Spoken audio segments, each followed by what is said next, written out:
Hey, friends, I am here today with my friend and client, Scott Wilson. Scott is currently the global pastor of the Oaks Church in Red Oak, Texas. He's been there for quite a while. In fact, he succeeded his dad some years ago, and then within the last year or so has transitioned the pastorate to Chris Rayleigh, and then Scott Right. became the global pastor. But Scott has been a client of ours over the years, and one of the reasons why I invited Scott here today was that he really is an example of someone who's worked on this idea of getting awkward out of the conversation between faith and money in the hmm church. Scott, refresh my memory. You took over for your dad when? What year was that? It was in 2001. So I've been here 32 years. I started when I was 19 with my dad as a youth pastor, did that for 12 years, and then became the pastor in 2001. Yeah, yeah. So you saw the church through a lot of change over Oh, the man. years, a lot of Yeah. change over the years. Just say a little bit about, kind of what happened in the 10, 12, 15 years after you took over from your dad. Oh, yeah, man. Well, first of all, there was a vote for me to become the pastor, and in that same vote, they voted to move the church down 12 miles and to change the name of the church. It was like a monumental vote, but I can tell you 8 people said no to all three things. So I don't remember how many said yes. I just remember the no's. So then we made a transition to where we are currently. We've done 5 building campaigns. We were at 650, when we took it. I mean, now he's over 3,000. The money at that time when we moved was at 1.7. Then you came along and helped us. I think we're at 12 million now. So, I mean, there's a lot of growth and change that took place. But I'm telling you, one of the most monumental changes that happened was my conversation with you. I mean, we have the emphasis of raising up people in leadership. We've started 22 churches. During the time I was here, we've had over 500 going to full-time pastoral ministry. But one of the things I was most uncomfortable with was dealing with the money. And when you told me it ain't about money, it's about discipleship, that changed everything with me. I didn't like Right, talking about money, but I like right, helping people grow in Jesus. right, right. And I knew that. I knew that. And I remember we sat back in your office, back in the old, facility, Yep. certainly different place for the office is today, but we sat back over there and we just kind of closed the door and I was like, hey, Pastor, let me talk to you about this, because what I sensed was that whole conversation was awkward for you. And it was awkward for you because of a lot of things you've been carrying around, a lot of beliefs you had, mistaken beliefs. And when we Yeah. sat down and had that conversation, and I said, Pastor, are you trying to make disciples here? Yeah. Well, then let's talk about this from that I perspective, remember right? you saying, hey, are you scared to talk about people having sex outside of marriage? I said, no. I'm going Yeah. to stand up for that. Or are Yeah. you scared to talk to people about how to handle, lying and cheating and stealing and all that? No, that's the word of God. Well, then Jesus talked more about money than anything else. And you ain't going to talk about that. Yeah. I mean, Yeah. that's kind of a core issue. I mean, you really rocked my world on that. I'm going, you're right. What am I thinking? Yeah. Well, and it was not an untypical conversation, Scott. You and I are here today, and you're the person who's on the video. But the truth of the matter is, I could put 50 guys, I could put 100 guys Yeah. on here. It's the same conversation. That's why I wrote the blog post about how to take, the relationship between money and the church is awkward, and we got to stop doing that. We got to Right. stop doing it if we're going to make any progress at all, that we've got to stop doing that. And there's really two things that are at risk. Number one, primarily, our people are not being properly developed. That's the big risk. The secondary risk of that is the effect of that is our churches are not being properly resourced. Yep. And both of them are huge misses. And we don't, Huge. it doesn't have to be that way. It doesn't have to You know, be one of that the way. biggest things you told me though was that everything else in the kingdom is progressive sanctification, except for a lot of times in the church is about money. It's either you're a tithe. I grew up and the whole deal is right when you got saved, you better start bringing 10%. And Right, that was right. just a hard I knew your conversation. dad. I knew that's how he taught you, right? Yeah, it is. And so when you said, well, man, everything else is progressive sanctification, people can grow in it. And we started talking about how people can go on that giving ladder and that giving journey to start growing. That was gold to me because I could start helping people to take the next step and the next step and the next step. And I could just feel the grace of God, the joy of God, and the process of helping people on that. And man, has it made a difference in people's lives. And then you teaching me how to talk to top givers about where they're at and talking about how people at one place in the whole congregation is one thing, but talking to people who are at a different place and having those conversations, those were just huge. And people left my office after talking to them and they would hug me and say, nobody's ever talked to me about this stuff. Nobody's Right. helped me like you. You're talking to me one-on-one like this is a game changer for me. Thank you, Pastor. And I felt closer to them rather than ostracized, or like, wow, that was a repelling conversation. No, they loved it. Yeah. What you were thinking, Scott, was what so many pastors think, and that is, I'm just going to treat everybody the same. And what you had never really understood, I don't know if it had been properly explained or whether, sometimes the moment has to arrive for the teacher to be Mhm. relevant, right? But it's just when we talked about this idea of segmentation, not because some people are better than others, but because it's a different language. You immediately knew that you had some men and women in your church that were extremely successful, one or two in particular, Yep. that were extremely successful. And when you began to call the names out, when I was talking through that, and you were calling names out, and I was like, Pastor, let me just tell you this right off. Those people are so much different than everybody else in your church. If you try to talk to them like everybody else, you'll never intentionally disciple them, right? And the Exactly. thing I loved is you latched right onto that. You're like, Yeah. yes, I've never understood that, but now I do. Yeah. I think And you knew it. You knew it, but you just didn't well, it practice it. makes sense, but I'd never seen anybody do it. My Right, dad right. didn't do that. I had never seen anybody else do that. So I thought, man, I do that. Then it starts making it weird. Like they're going to think all I want is their money. No, that isn't what I wanted. I wanted to help them to grow. And I knew where they were and what was going on needed to be a different level of conversation. One of those key things, as you told me, is that Jenny and I, my wife, we had to be the embodiment of the vision and start stepping up in our own giving and stepping up in our own faith and telling our faith story so that, like Paul saying, follow me as I follow Christ, that I could become the lead follower in the church, of what the Lord has called us to do. And I'm telling you, when I started doing those with those top leaders and saying, hey, man, Jenny, we're moving, that first conversation is kind of like we're moving from 10% to 15%. That rocked those dudes. They were going, man, if pastor's doing that, and then now that we progressed to 25%, all those guys have continued to go and they're surpassing my number because they're at a whole other place. But it was that continuing of my growth that helped them to grow. And in the house, I mean, I just am forever grateful for you helping us do that. I'm telling you, I wouldn't have been able to do it without you showing me how. Well, and the other thing too that was happening, Scott, is you had, God's favor was really on some of your guys in an unusual way, Yeah. right? In an unusual way. And you were there to help them understand the correlation between this favor that was coming into their life Yeah. and what the Bible was saying was really their responsibility in the moment on how they become developed as disciples, but also what you do when those kinds of resources come into your hands, right?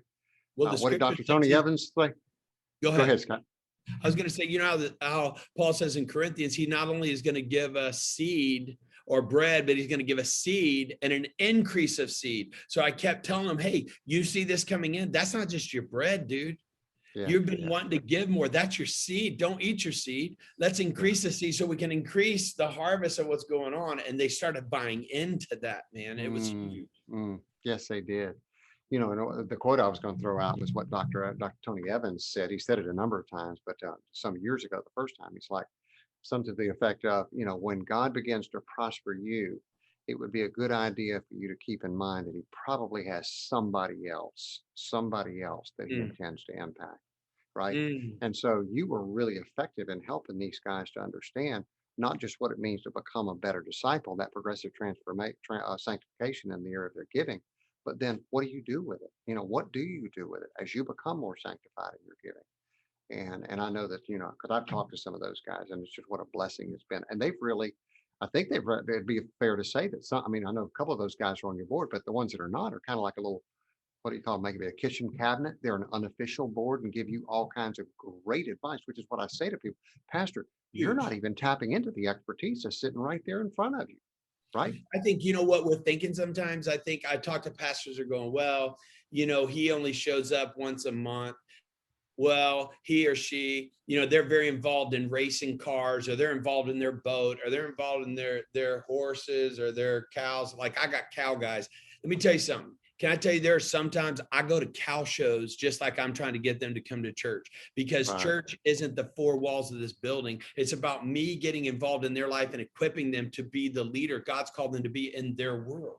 And so what we're trying to do sometimes is, well, they don't serve in kids' church, they won't be an usher or greeter, they won't be on my board.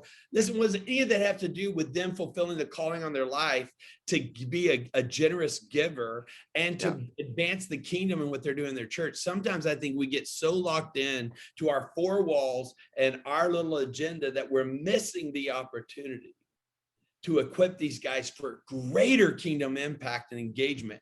And I become a pastor to them in their own family, their marriage, their life. And it's just a journey that's huge and bigger than what I used to think. Yeah, yeah. Well, talk for a minute, Scott, about the broader church, about some of the ways that you've kind of taken awkward out of the conversation in front of the broader church on in worship on the weekends, and the way that you've kind of taught and led your church while you were still the senior pastor there. Yeah, well, part of it is I'm thinking that this isn't about you just coming here and being at church, doing church on Sunday. It's about me equipping you to be the church everywhere you are.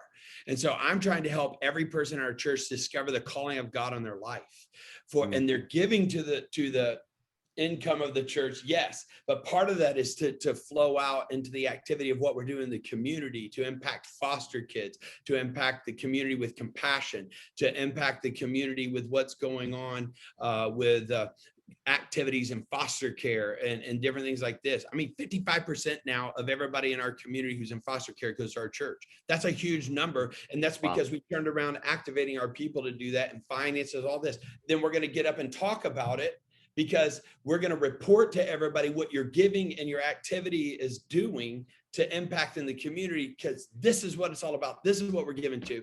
You got to report that back to everybody, and then they're engaging in that way. And it causes these guys to catch a vision. So there's a lady in our this is crazy. Since we've changed our mentality that way, it isn't just the money's gone up, so is the activity of people thinking in their business to do ministry. 4 of the businesses awarded with best businesses of the year in our Chamber of Commerce this year, 4 out of the 5 were members of our church. Oh my gosh. And I think how cool is that? Because of their giving and because of what they're thinking in the community and their impact. And so I think they all, and what's great about it is almost all of them will come back and say, Pastor, that wouldn't have happened if it wasn't for how you've been discipling us. Pastor, that wouldn't have happened if you weren't praying with us and helping us to know how to do that in our business. And so they correlate it back to that relationship. And so they're even more engaged to the kingdom vision.